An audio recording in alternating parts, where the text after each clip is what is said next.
Welcome back, all you Fabricans and Fleshbags, to the Super Not Funny Show Reviews. I am Jen Thépuppét, your resident Fabricant and comment extraordinaire on all things pop culture. And today we're going to be reviewing the 10th episode of Debris, coming to you from NBC, streaming on Peacock and on Hulu. So, was it good? Was it bad? And should you be watching? Stick around because I have opinions. Debris, Episode 10, titled I Am Icarus, the second of a two-parter, which is all about a piece of debris that is sending people, in particular Brian, on a cross-dimensional adventure. And not of the good kind, I'd have to say. You see, some cross-dimensional adventures let you meet your other self, or you see alternate dimensions where the Nazis won, or any of those other little fun diversions, maybe in a place where they're superheroes. Not this one. It's just a bunch of the same, realities, just with a few pieces mixed around. Different partners, different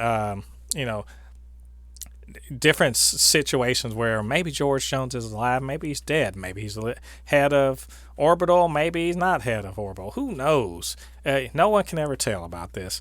And this, of course, follows on the previous episode where Finola and Brian were investigating a piece of debris. All the while, they're trying to keep, George kind of at bay or whatever, if you will, away from the prying eyes of Orbital while they try to figure out their next move.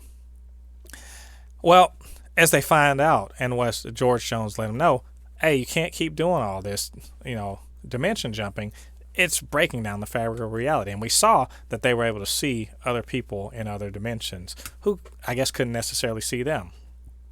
How do we resolve all of this when, only one person knows what's going on? Well, of course, Brian, he jumped himself into the loop in the previous episode.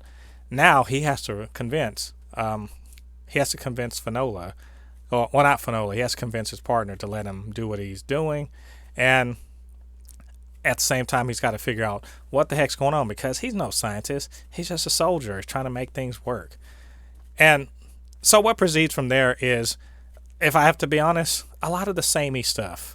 That if I'm anything with this episode, just a little let down. There was a lot of promise in the previous episode that isn't quite fulfilled in this episode. It is a bottled episode. I get that you want to be on one location, you want to do a lot of the same. I can basically see they shot a lot of these scenes one after the other. Just a bunch of it seems like they're doing a bunch of takes and cobbling them into an episode, which isn't necessarily bad, except that after a while, I guess you could say the gag runs a little thin. Okay, well, this time around there's a different person, and that person is probably going to shoot at you, even though that's her partner for 5 years. She's going to shoot at Brian anyway. Brian's going to be completely unable to make things work because he's unable to, or unwilling to, tase his partner or whatever. They're not going to be able to stop the orbital helicopter from coming. All that stuff.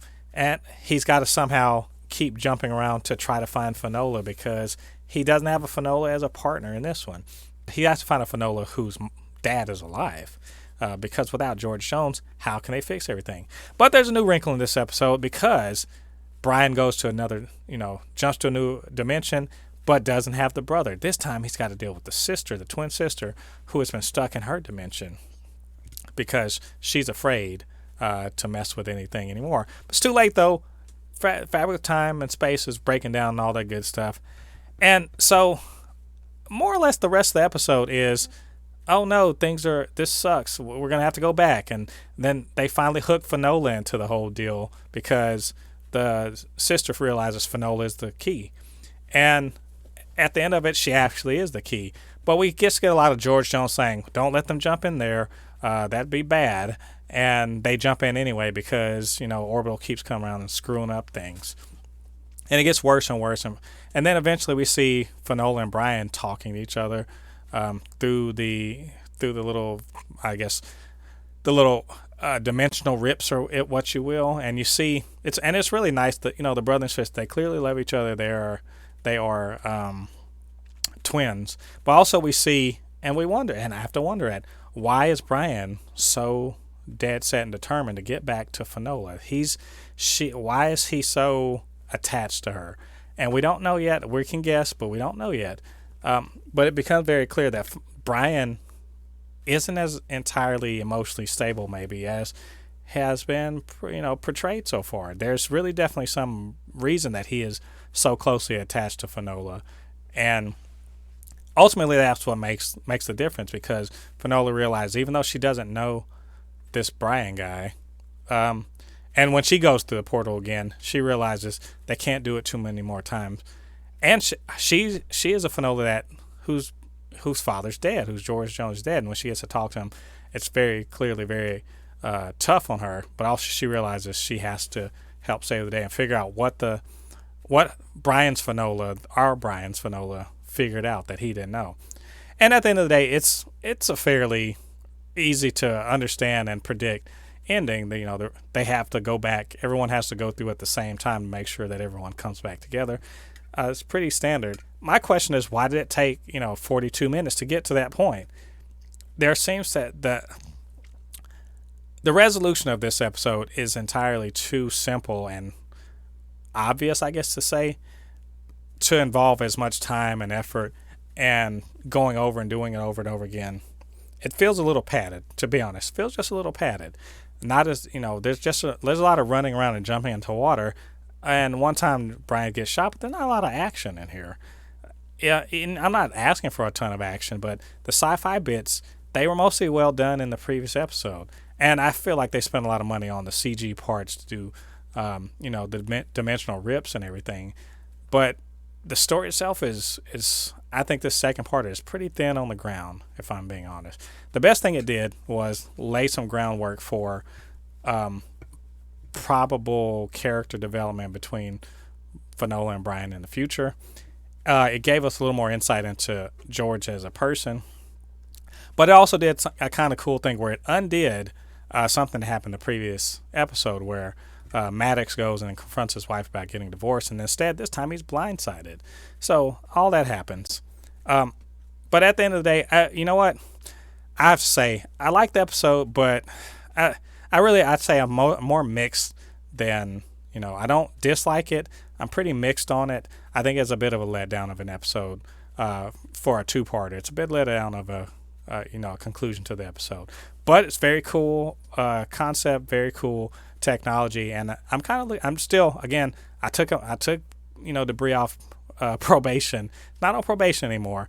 I'm still looking forward to more of this show and the way it proceeds towards the end of the season, and so I'm still very excited about what's going on here. This was just, a little bit of a treading water episode, just a bit of a letdown to me, but I still liked it overall. So, did you guys watch this episode, and what did you think?